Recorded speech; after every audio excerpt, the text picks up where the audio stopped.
Welcome to our channel. Today we how to register with Airtable Interfaces for user-friendly workflows, full guide step-by-step clearly. To get started with Airtable Interfaces, open your web browser and navigate to the Airtable website. Log in to your Airtable account using your credentials. If you don't have an account, click on the Sign Up button to create one for free. Once you're logged in, select the base you want to use with Interfaces.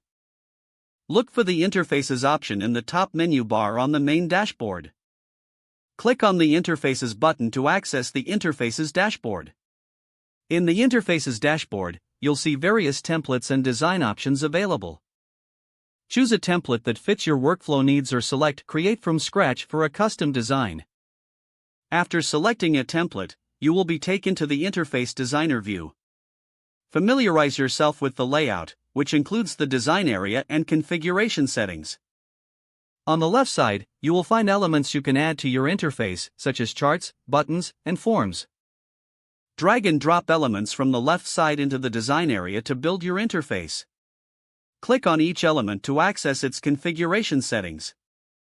Here, you can customize details like data sources, appearance, and behavior. For data-driven elements, choose the appropriate base and table for data display. To connect your elements and create workflows, use the connection options provided in the settings. Once you're satisfied with your design, click the Publish button to make your interface live. You can always return to the design view to make adjustments as needed. Next, set user permissions to control who can view or edit your interface. Share your interface link with team members or collaborators for easy access. Monitor usage and collect feedback to improve your interface over time. Regularly update your interface to reflect any changes in your workflow or data needs. With these steps, you are now equipped to create user-friendly workflows using Airtable Interfaces. If the page does not load, refresh the browser or try again in a private or incognito window. Make sure you are using the correct email address, then retype it carefully to avoid small typos.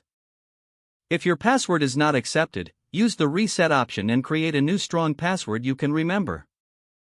Check your spam folder for verification or security emails, then complete any requested confirmation steps.